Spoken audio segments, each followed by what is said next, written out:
Axel. Min Axel.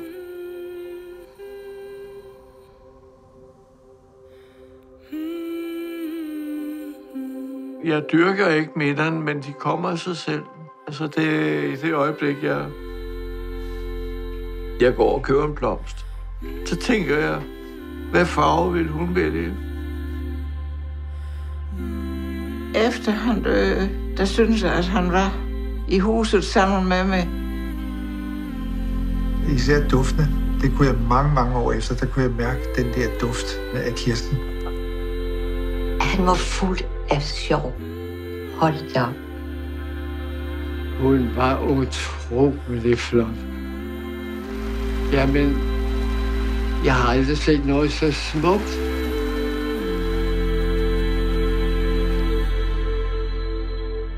Det bliver ikke så svært at gå bort, når man tror, at der er et eller andet spændende der på den anden side.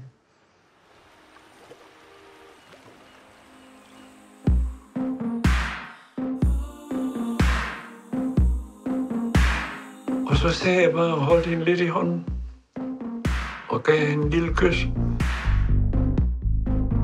Tror du ser Lis igen? Håber du det?